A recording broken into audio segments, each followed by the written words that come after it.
느헤미야 9장 38절 한 목소리로 읽겠습니다. 우리가 이 모든 일을 인하여 이제 견고한 언약을 세워 기록하고 우리의 방백들과 레위 사람들과 제사장들이 다 인을 치나이다 하였느니라. 아멘.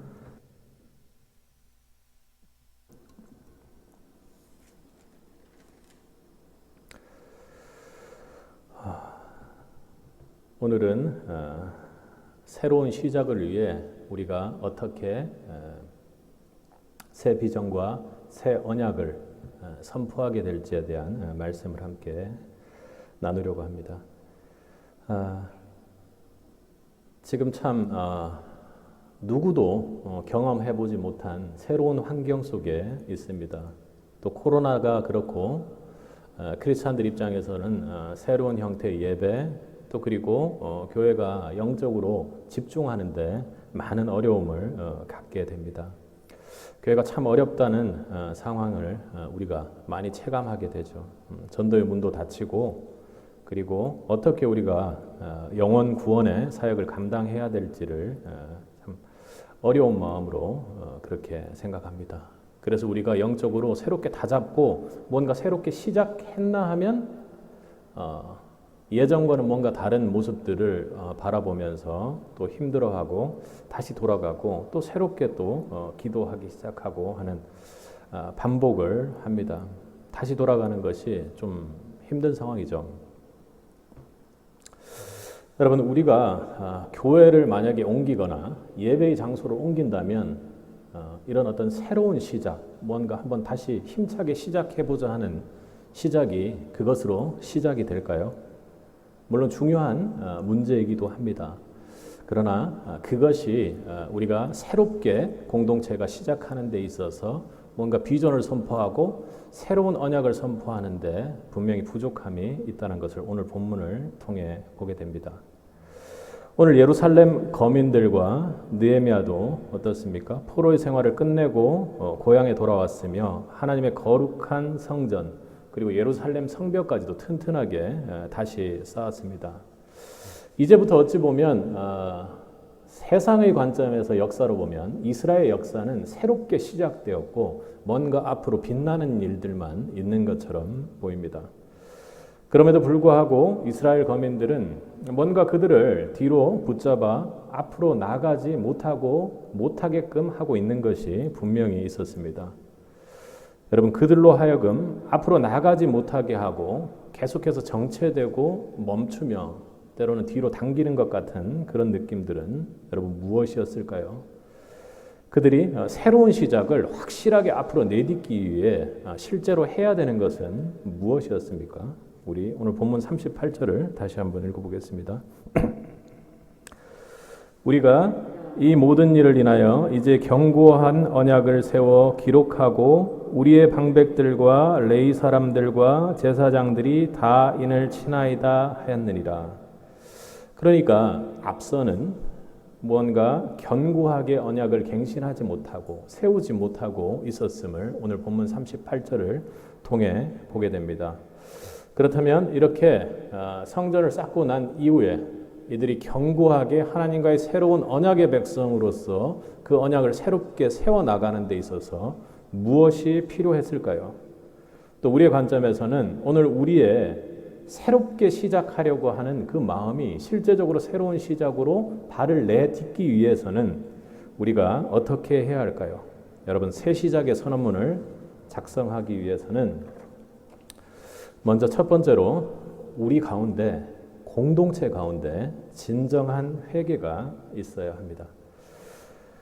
여러분, 진정한 회개가 무엇일까요? 오늘 예루살렘 거민들의 모습을 보면 거기에서 우리가 교훈을 얻을 수가 있습니다. 우리 1절을 한번 읽어보도록 하겠습니다.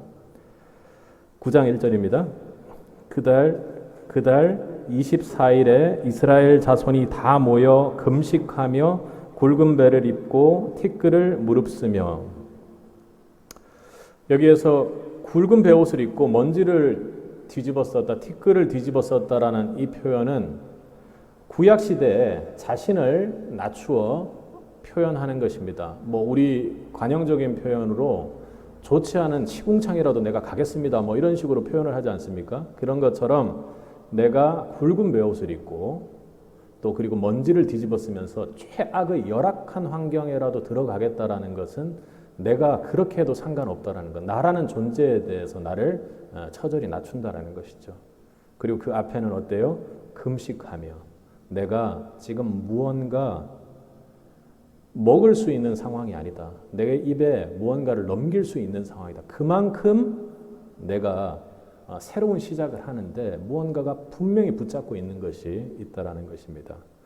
진정한 회개를 하기 위해서 어떻습니까? 우리의 낮고 낮은 우리의 본연의 실체된 모습을 볼 수 있어야 됩니다. 그것을 인정할 수 있어야 합니다. 2차 세계대전 때 그 필리핀 섬에 갇힌 일본군이 있었다고 합니다. 2차 세계대전이 끝나고 일본이 패전했음에도 불구하고 그 사람은 물론 처음에는 일본이 전쟁에서 패전했다는 소식을 몰랐겠죠. 그런데 그 사람은 일본이 패전했다는 소식이 전해지고 계속해서 그 섬에서 나오라는 이야기를 전했음에도 불구하고 나오지 않았습니다. 그리고 13,000여 명 정도가 그 섬에 동원이 돼서 그 사람을 찾기 위해서 애를 썼는데도 안 나왔대요. 그러고는 30년 정도가 지난 후에 그렇게 그 섬에 들어간 지 30년 정도가 지난 후에 나왔다고 합니다. 끝까지 일본의 위치에서 일본군의 위치에서 그 섬을 방어하고 보호하는 일을 완전 군장을 갖추고 그렇게 했다는 것 아니겠습니까? 그가 왜 그랬습니까? 일본의 패전을 자신의 상황을 전혀 인정하지 않았기 때문입니다. 우리에게 진정한 회개가 있기 위해서는 내가 얼마나 죄인인지, 내가 얼마나 낮은 사람인지, 내가 얼마나 비참한 존재인지를 직접 직면하여 깨달을 수 있어야 합니다. 누군가가 당신에게, 여러분들에게 당신은 비참한 사람입니다, 죄인입니다 이렇게 이야기했을 때 우리는 아주 상한 기분, 마음이 상하게 될 것입니다. 그러나 우리의 회개는 누구로부터 지적받는 것이 아니라 내가 하나님 앞에 얼마나 낮은 모습이고 얼마나 비천한 모습이며 얼마나 죄인인지를 보는 것입니다. 죄책에서 멈추는 것이 아니라 내 그런 모습을 볼 때 진정한 회개가 시작된다는 것이죠. 우리의 죄된 모습을 직면할 때 정말로 눈물로 통곡하는 그런 회개가 나오게 됩니다. 우리는 그런 상황을 보기 위해 엄청나게 많은 죄된 모습을 보았습니다. 그럼에도 불구하고 우리가 그 죄된 모습을 보았음에도 불구하고 여전히 제대로 된 회개가 되지 않는 것은 무엇입니까? 단순히 죄된 모습만 보고 그 죄된 모습 가운데 그 죄된 모습의 구원이 죄된 모습의 해결책이 오로지 예수 그리스도밖에 없다는 예수 그리스도를 붙잡고 그 은혜 안에서 공급받는 사랑을 공급받는 그 경험을 해보지 못했기 때문입니다. 진정한 회개가 있기 위해서는 어떻게 해요? 그 사랑에 기대어 우리가 철저히 낮아진 우리의 모습을 보는 것이 우선입니다.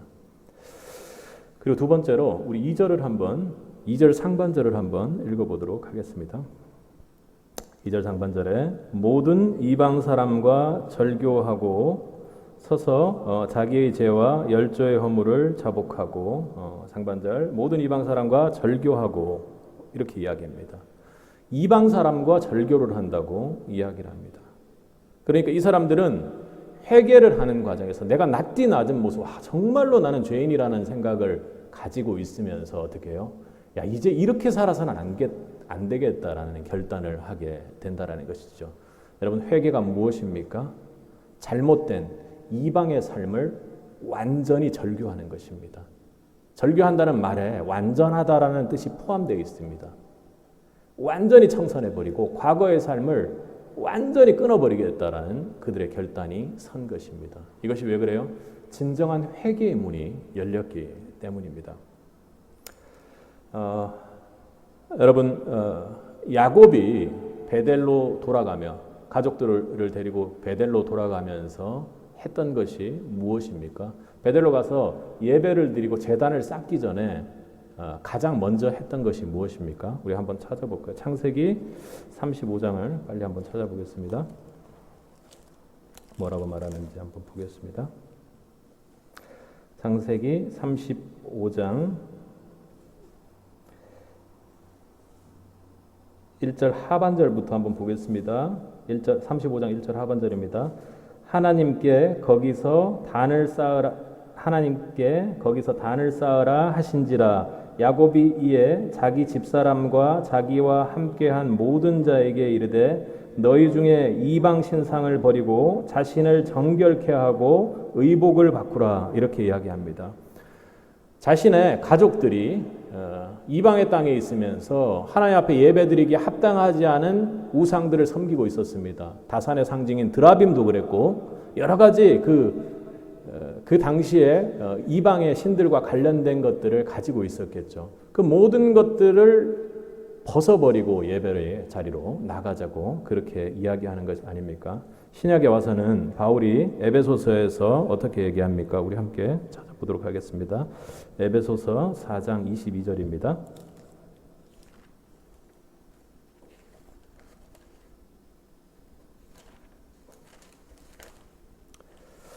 신약 314면이네요. 에베소 4장 22절입니다.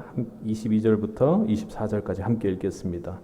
너희는 유혹의 욕심을 따라 썩어져가는 구습을 좇는 옛사람을 벗어버리고 오직 심령으로 새롭게 되어 하나님을 따라 의와 진리의 거룩함으로 지으심을 받은 새 사람을 입으라. 아멘. 여러분, 이 말씀은 신약에 와서 우리에게 복된 말씀입니다.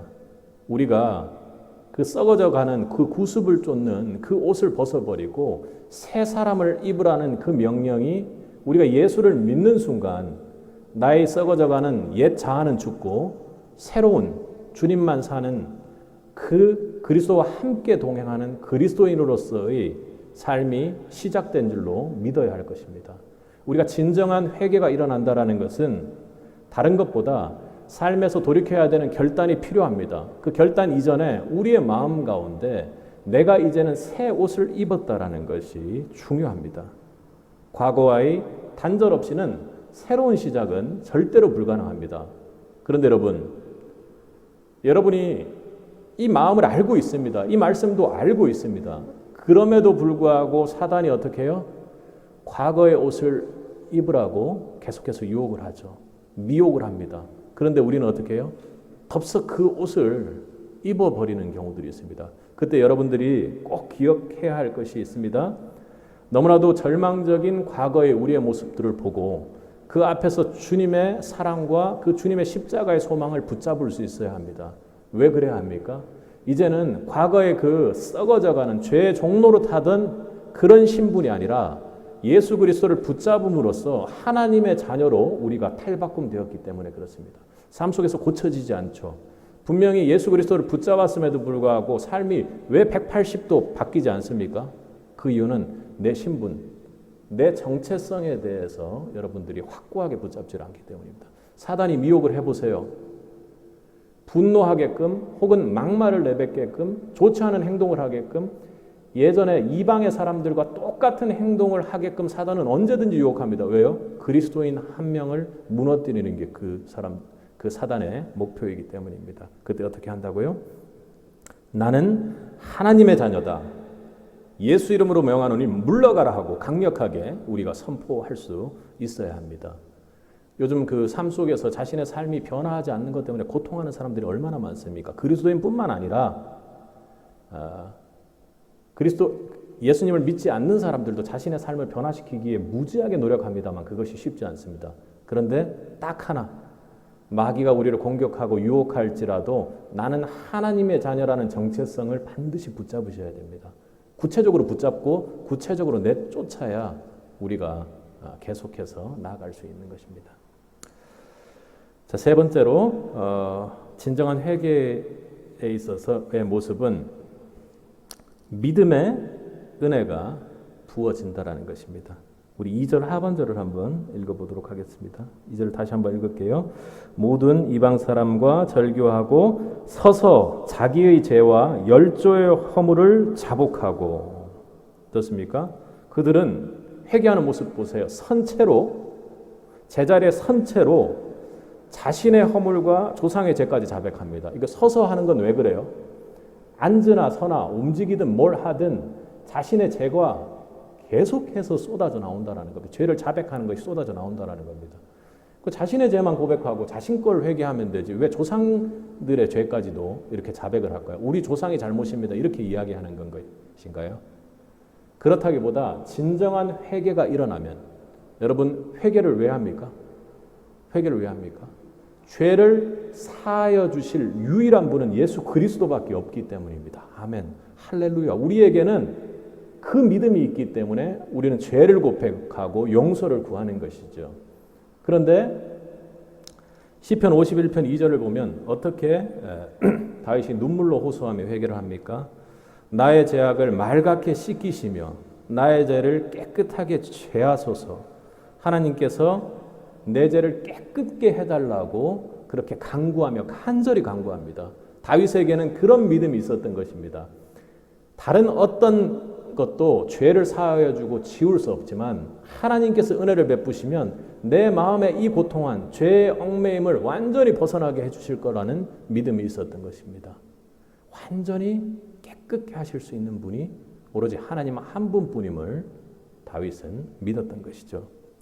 이들은 믿음의 은혜가 부어진 것입니다. 하나님께서 죄를 사하여 주시고 용서하실 수 있는 유일한 분이시기에 하나님 저를 용서해 주시고 또 그리고 우리의 조상들이 계속해서 대를 이어 하나님의 은혜에도 불구하고 죄 지었던 것을 용서해 주십시오 하고 기도했던 것입니다. 왜요?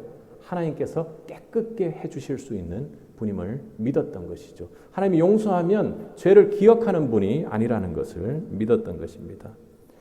한 소녀가 자신의 반복된 잘못 때문에 그리고 계속해서 자신이 반복적으로 똑같은 죄를 저지르는 것 때문에 절망하고 낙담했습니다.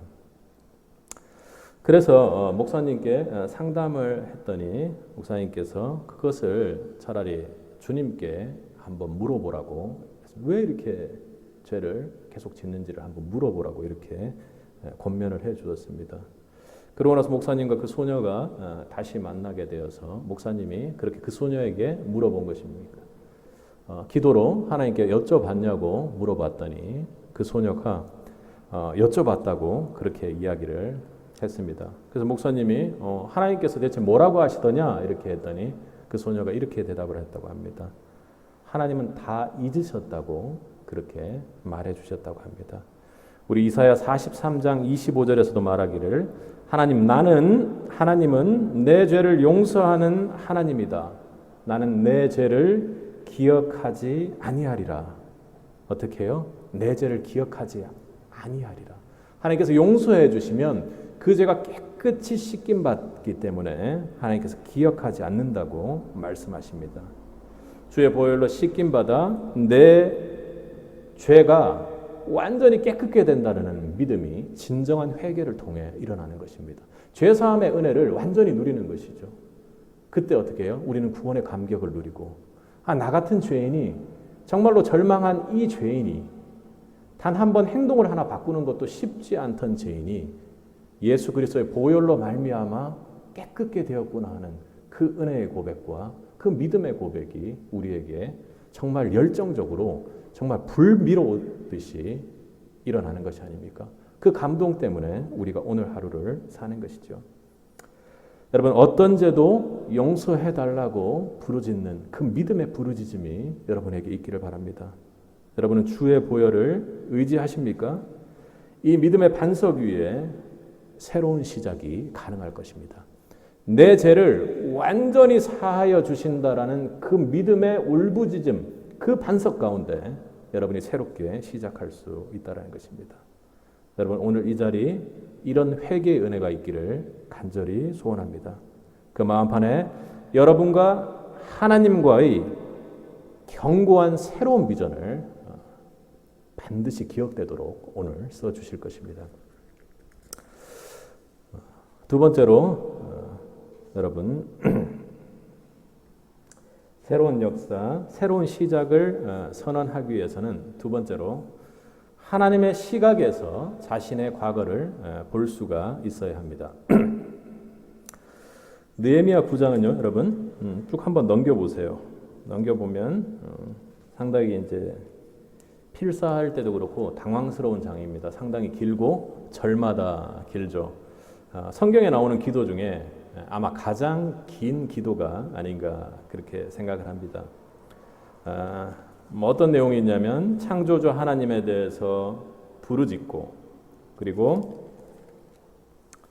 또 이후에 7절을 보시면 아브라함 이름이 보이시죠? 아브라함과 맺었던 언약에 대해 말씀하시고, 9절에서는 출애굽과 관련된 내용의 하나님의 은혜를 이야기하고 있습니다. 12절에 낮에는 구름 기둥으로 이렇게 인도하신 모습을, 하나님의 은혜를 계속해서 하고 있습니다. 그리고 13절에서는 시나산에서, 그리고 광야 생활을 하는 가운데 하나님께서 함께 해주셨던 기간들을 계속 하나님의 은혜를 이야기를 하고 있습니다. 그리고 또 그 22절에는 가나안 정복을 하게 만들어 주신 하나님의 은혜에 대해서 또 이야기를 하고 있습니다. 또 그리고 사사 시대와 왕정 시대를 통해 나타난 하나님의 은혜가 26절부터 31절까지 그렇게 나옵니다. 그리고 32절부터 마지막 절까지는 지금 현재 포로기에 있는 그들의 상황들을 그렇게 이야기를 하고 있습니다. 하나님의 은혜를 계속해서 묵상하며 기도를 하고 있습니다. 하나님의 은혜에 대해서 일일이 처음부터 그 역사를 계속해서 묵상하고 있습니다. 그런데 그 은혜의 기도 가운데 어떤 구조로 되어 있냐면, 하나님께서는 은혜를 베풀어 주셨습니다. 그러나 저는 그렇게 하지 못했습니다. 15절 하반절을 보면 주마하신 땅을 들어가서 차지하라 명하셨사오나 어떻게 해요?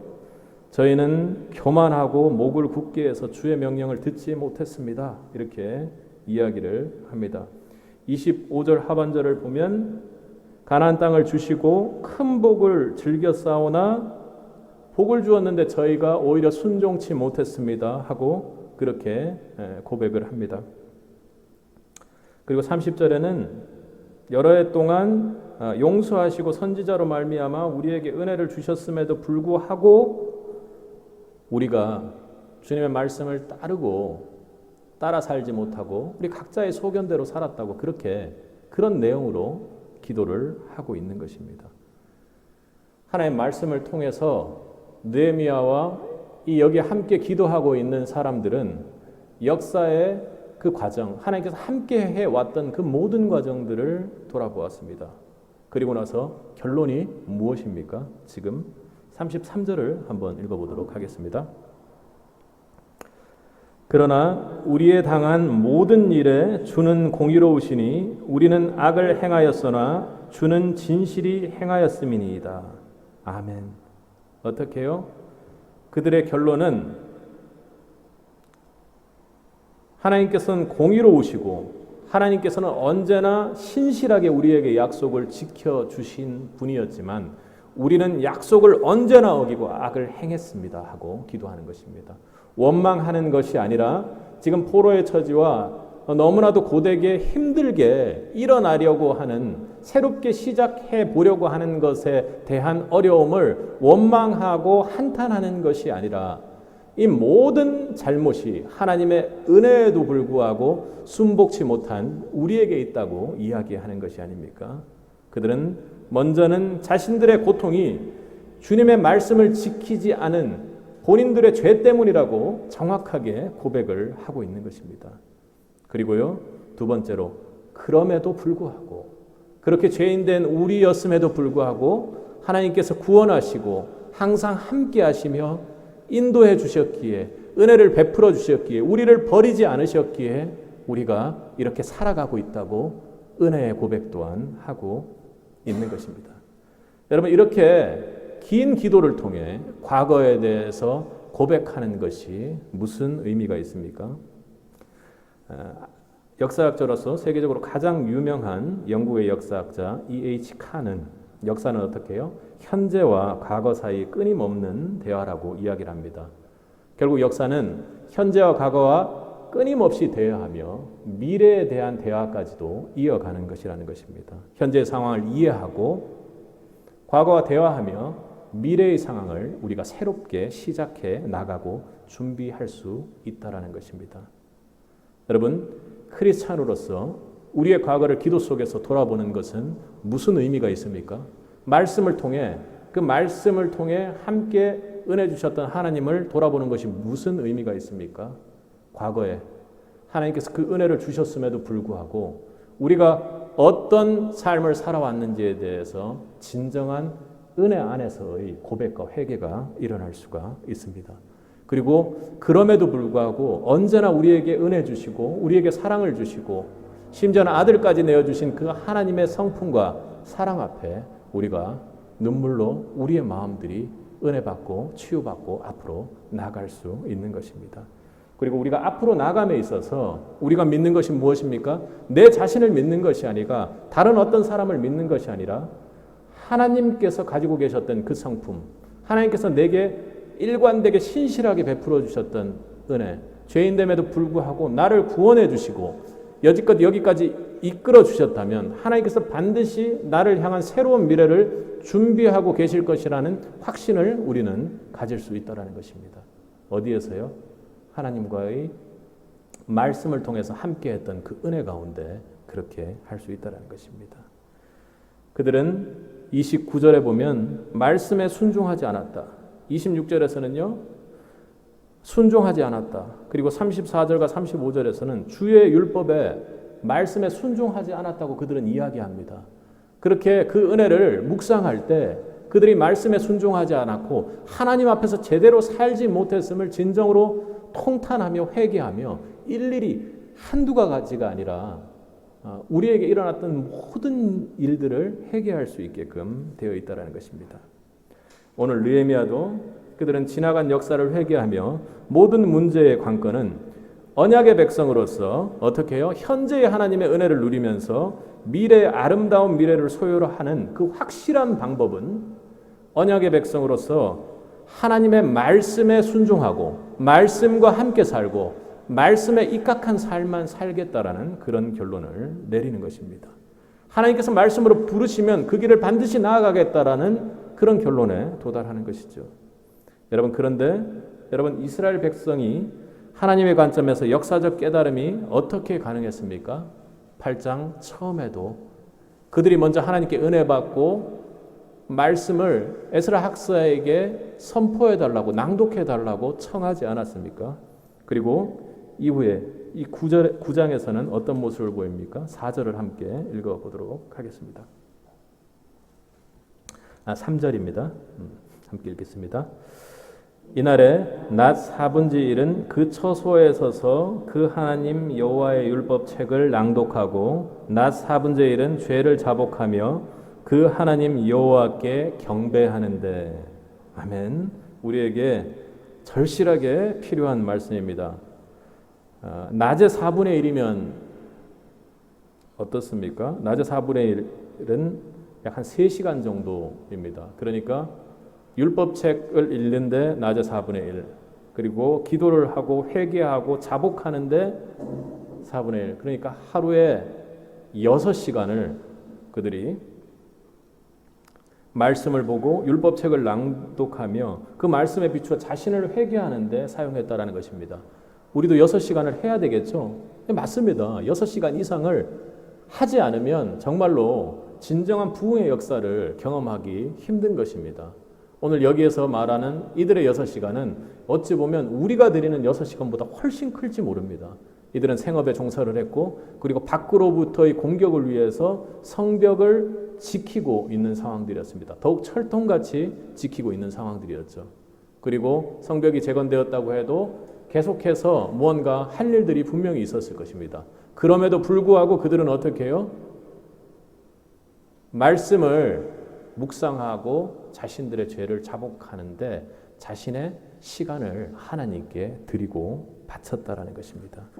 하나님의 시각에서 나에게 일어난 사건들의 의미를 알기 위해 여러분, 내가 말씀을 묵상하는데 얼마나 시간을 드리고 있는가 하는 것을 돌아보기 바랍니다.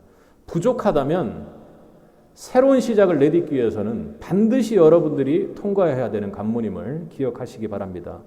영적 부흥이 정체되어 있고 새 시작을 위해 무언가 과거가 나를 꽉 붙잡고 있는 것 같다면 여러분이 새로운 시작을 위해 얼마나 하나님 앞에 시간을 들이고 하나님 앞에 헌신하며 있는가를 돌아볼 수 있기를 바랍니다.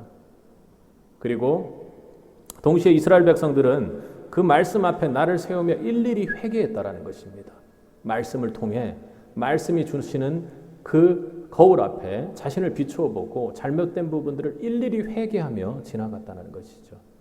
그렇기 때문에 말씀에 순종하는 삶을 살 수 있었지 않겠습니까? 여러분이 말씀 보고 그리고 또 말씀 앞에서 회개하는 것, 사단이 어떻게 할까요? 분명히 방해합니다. 아주 직접적으로 대놓고 방해하는 경우들도 있겠지만 세상의 말씀과 소리, 미디어들을 통해서 우리를 대단히 공격하고 있습니다. 여러분의 영혼의 시각이 하나님의 시각으로 갈 것인가 아니면 세상의 시각과 사단의 시각으로 갈 것인가는 내가 어떤 말씀을 공급받고 있는지를 여러분들이 분명히 살펴보셔야 합니다.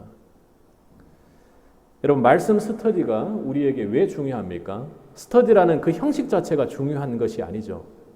말씀을 우리가 먹고 그 말씀에 비춰서 나를 어떻게 바꾸어 나가고 있는지를 고백하는 자리이기 때문에 중요한 것이 아닙니까? 말씀 스터디를 하기 위해 우리가 형식적으로 하는 것이 아니라 말씀 스터디라는 것을 통해서 말씀 앞에 먼저 기도하고 회개하며 그 말씀에 대한 부딪힘을 가지고 내 삶이 어떻게 변화했는지 그리고 사단이 공격하는 것을 어떻게 내가 이겨내고 새로운 발을 내딛었는지 때문에 중요했던 것이 아닙니까? 우리에게도 분명히 필요하게 하나님께서 그런 시간을 허락하시리라고 믿습니다. 기도를 할 때도 어떻습니까? 1시간 기도를 하는 데 있어서 계획을 세우고 있는데 방해하면요. 그 다음날 만약 기도를 못했다면 반드시 2시간 기도를 하셔야 됩니다. 내가 사단의 공격으로 1시간 기도하는 것이 방해가 되었다면 사단이 나는 하나님의 자녀된 난데 네가 나의 기도를 하나님과 교제하는 것을 방해한다고 하고 거룩한 분노가 일어나야 합니다. 그리고 어떻게 해요? 더한 기도로 사단이 그 부분에 대해서 절대로 공격하지 못하도록 해야 여러분의 새로운 발걸음이 가벼워질 것입니다. 하나님 말씀 앞에 여러분의 시간을 전심으로 내어드리기 바랍니다. 그것이 축복입니다. 하나님을 원망하는 이스라엘을 바꾸신 것처럼 우리 가운데도 하나님 은혜의 역사 앞에서 33절에서 그렇게 이야기하는 것처럼 주님의 말씀 앞에 제가 서보니 모든 것이 하나님의 은혜였습니다.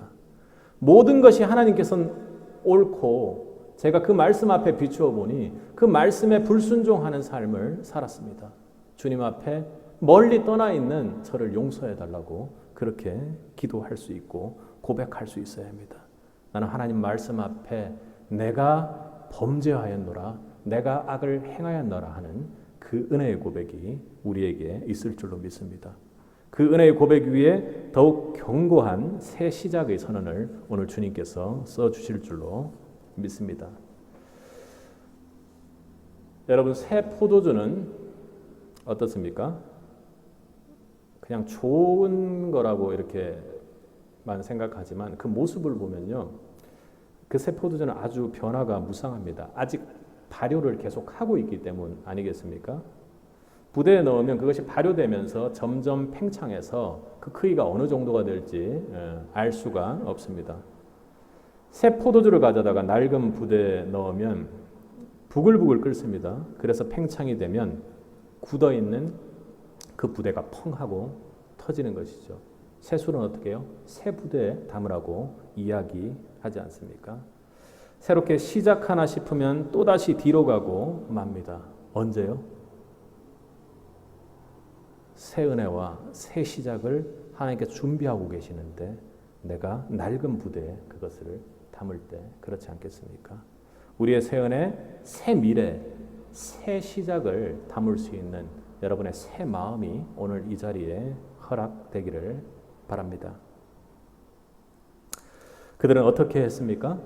38절에 다시 한번 읽어보도록 하겠습니다. 이제 우리가 이 모든 일을 인하여 이제 견고한 언약을 세워 기록하고 우리의 방백들과 레위 사람들과 제사장들이 다 인을 치나이다 하였느니라. 아멘. 견고한 언약을 세웠습니다. 어떻게 해요? 어떻게 세웠습니까? 그 모든 일을 인하여라고 이렇게 말하죠. 그들에게는 진정한 회개가 있었고, 그리고 말씀대로 살아가야겠다는 하나님 관점에서의 역사관으로 그들은 그 시각이 바뀌었습니다.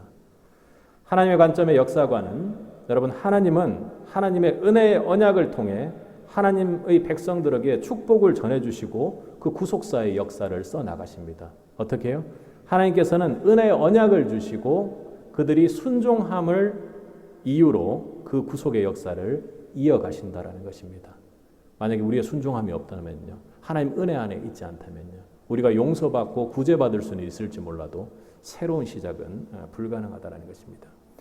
느헤미야는 백성들과 함께 하나님 말씀에 따라 살겠다고 새롭게 결단한 내용을 어떻게 해요? 기록을 했습니다. 그리고 기록한 내용에 지도자, 레위인, 제사장들이 서명한 후에 봉인까지 했습니다. 그만큼 새롭게 견고하게 그것을 공동체 앞에 드러내면서 시작을 했다는 것이죠. 여러분, 이 견고하며 새로운 시작은 그냥 온 것이 아니었습니다. 그들은 금식하며 철저히 회개에 임했습니다. 그리고 시간을 바쳐 말씀을 낭독하고 말씀대로 통해 자복하는 그런 시간을 바쳐서 드렸던 것입니다. 내가 회개되면 마음이 오면 하고 그런 것이 아니었던 것이죠. 정말로 과거는 완전히 단절하겠다는 그 의지를 가지고 그 앞에 와서 하나님의 은혜를 강구하면서 그 말씀 앞에 엎드려서 회개하기 시작했다는 것입니다. 그리고 여호와를 경배하며 또 그리고 찬양하며 과거의 하나님을 그 통회자복하는 기도 속에서 만났던 것이 아닙니까? 그들에게 하나님의 새로운 은혜가 임했습니다. 그런 그들에게 새로운 시작을 위한 견고하게 언약을 세울 수 있는 그 기회를 주시고 그들은 새로운 발걸음을 내디딜 수가 있었습니다. 여러분의 견고한 새로운 시작을 지금 여러분은 누구의 힘에 의지해 가고 있는지요? 여러분에게도 새 시작이 지금 준비되어 있다는 것을 믿을 수 있기 바랍니다. 여러분, 오늘 기도의 자리, 여러분 가운데 진정 통회자복하는 그 회개의 은혜가 있기를 바랍니다. 불순종의 죄가 주의 보혈의 의지에 깨끗이 씻김 받아 여러분과 함께 시작하실 약속하는 그 하나님의 언약이 여러분 마음 가운데, 그 깨끗한 마음판 가운데 견고하게 세워지는 그런 귀한 밤이 되길, 그래야 진정한 언약의 백성으로 새롭게 시작하는 발걸음을 내딛는 오늘 밤이 되기를 주님의 이름으로 간절히 축원합니다. 오늘 이 시간 주님께서 저희의 마음 가운데 새로운 은혜를 부어주시고 새 영으로 새롭게 해주실 줄 믿습니다. 주님, 보혈의 은혜를 부어주옵소서. 저희의 마음판 가운데 깨끗게 하여 주시고 새 은혜로 새롭게 하여 주옵소서. 새 시대를 위해, 새로운 시작을 위해 저희의 발걸음이 가벼워지기를 원합니다. 주님, 저희 마음을 깨끗게 하시고 그 앞에 새 시작과 새 약속을 부어 주옵소서. 주님, 은혜 베풀어 주옵소서.